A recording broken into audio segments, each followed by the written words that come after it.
Welcome to Smart Finance 360, the podcast where money matters meet innovative thinking. Every week, we dive deep into the world of finance, exploring trends, debunking myths, and bringing you the latest insights from industry experts. Whether you're a seasoned investor, a financial newbie, or somewhere in between, this is your go-to source for becoming financially savvy. Welcome to another podcast of Smart Finance 360, your mortgage and more. I'm really excited today because we have Miranda Evans. She's a real estate agent, and she is awesome. And we're just going to dive right in because today we're going to focus a little bit about being a community-driven expert. Now, Miranda, you have a really, really good focus on this. You focus a ton on the community. I like to talk about people's why or why they do things. Because obviously, people don't understand, but being a real estate agent that's successful in the community, you have to put a lot of effort in. It's not easy. It's kind of hard, actually. But for you, you've had a lot of success. Do you have any kind of success stories, or what was your why of why it happened that you just decided to become a real estate agent? But what was something that helped uniquely define your approach of your work?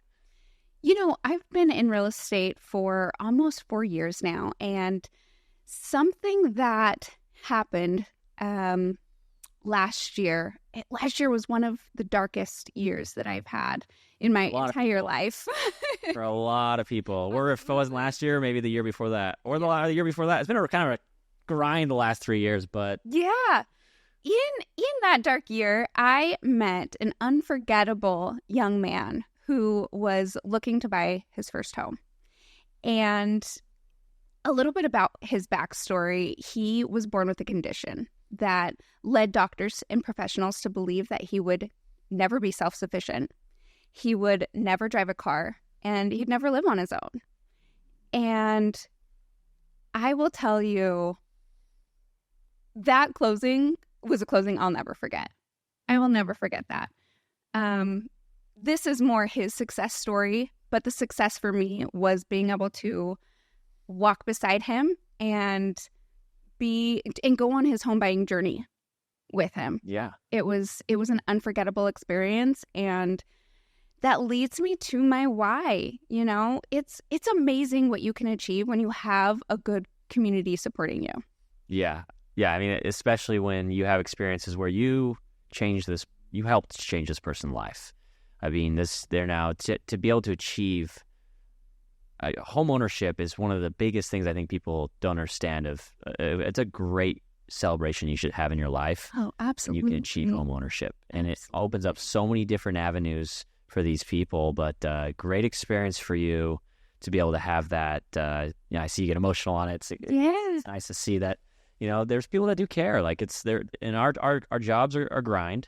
So sometimes it's fun to see those stories, right, or hear those stories. And for you being a community-driven expert, what are some of the core values you kind of value on or lean on, not only just from that experience, but to become a community expert? What's kind of your thoughts there? You know, I feel like something that I've learned is real estate is so much more than just buying, selling, or investing. It is about being part of a community and supporting those at the heart of the neighborhoods. And so that is what drives me. And I hope to contribute to the heart and soul of the neighborhoods that I service through meaningful connections. Yeah, I think having the connections, boots on the ground, understanding what's going on throughout the community. A lot of times, real estate agents have an opportunity to kind of be the mayor for some of these people as far as what's going on in the community. What are some common misconceptions you're seeing right now? You mentioned, I think before when we were talking about this, the 5 Ds. Can you kind of talk about those? Yeah. The misconceptions of buying and selling real estate? Absolutely. You know, so many people are trying to time the big events in their lives around interest rates and what's going on in the market. It's crazy to me.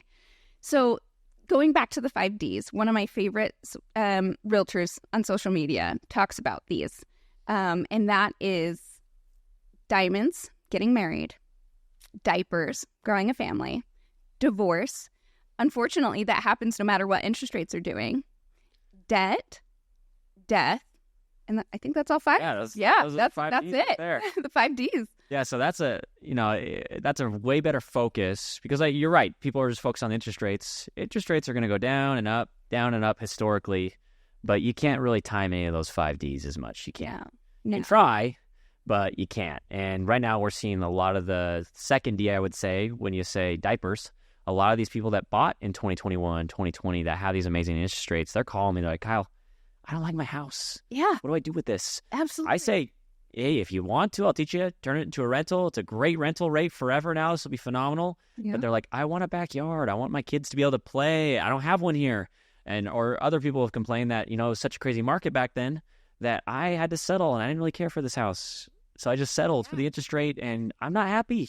So, I think the 5Ds I liked talking about that just because people don't focus on the right things when buying a house. So that's a misconception of like, don't just only focus on interest rates. Like you said, divorces, it stinks when it happens, but you can't control, like you have a timeline now that you're going to probably have to either sell that house or get into a new mortgage or, buy other real estate. And so I liked that focus on that piece. And absolutely. My advice is quit trying to plan your life around what's going on in the real estate market. Yeah, exactly. I love that focus. Another focus I love that you have here is challenges and also the triumphs of being your own support system. So for you, you've grown a lot in the last 4 years. Tell us a little bit the roadblocks, kind of, the journey that you've kind of made to be where you are at now. So being a solo agent is a challenge all on its own. I work in a brokerage that has, it's a small family-owned brokerage. It's myself, my broker, and one other agent that I have never spoken to. Very boutique style. It's very boutique style, yes. And while it does have its perks, it's a lonely road. And so through that, I've had to learn to build my own support system. And that kind of goes back to community, building my own community. But I've done that through networking.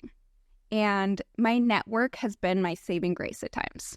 Yes. I think a lot of people are listening to this, whether they be real estate agents, salespeople, loan officers, etc.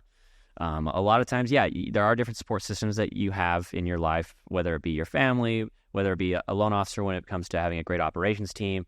But sometimes when it comes to sales, you are on your own island at times. Like you are your own CEO every single day. You have to wake up, go to work, decide if I'm going to have a great day or not. Like, yes, there are great accountability coaches, accountability partners, branch managers that can help you.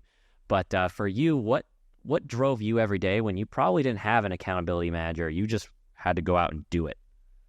Yeah, it's, real estate, you have to have a little grit. Yeah. You have to have a little grit. You do. And it was exactly that. I had to learn to surround myself with people who were going to not only inspire me, but challenge me. I had to surround myself with people who want better for me or expect better from me than I do of myself. And that's what I've gotten through networking. Yeah, networking is huge. And you nailed it right on the head there. It's the type of people you network with. How did you find out to network in your community? What did you do because you're at a boutique place. They probably didn't tell you, hey, go to these networking events, go here, go there. How did you kind of find out and get into some of these networking events and just, professional events that can help you network? Organically, I had a lot of friends that are in the real estate industry. And so I felt like a lot of them kind of grabbed my hand and dragged me along with them. And I'm so grateful for that. I have a lot of friends that are in the industry that are also football moms. I have a young son. And so those football moms that are also in the real estate industry, they were a big part of that.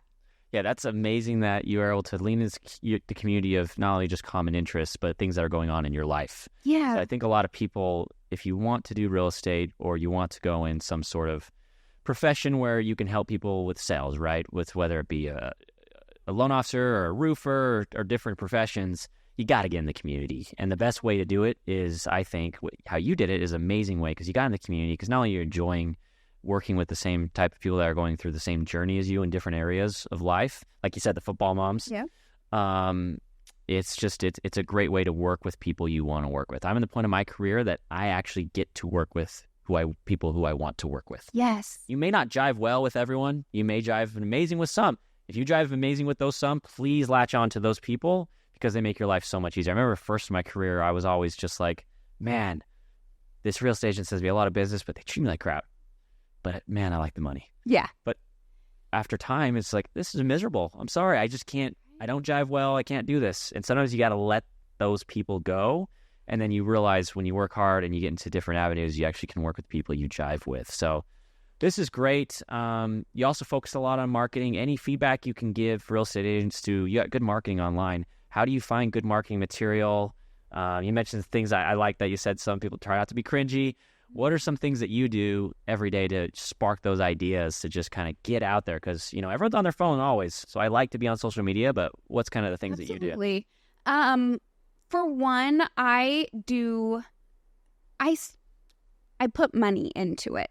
I have a, I don't know if you'd call it a platform, but kind of a subscription that gives me some ideas. And it helps. It does. It gets the juices flowing. Now, there's a lot of ideas that are provided that I don't use.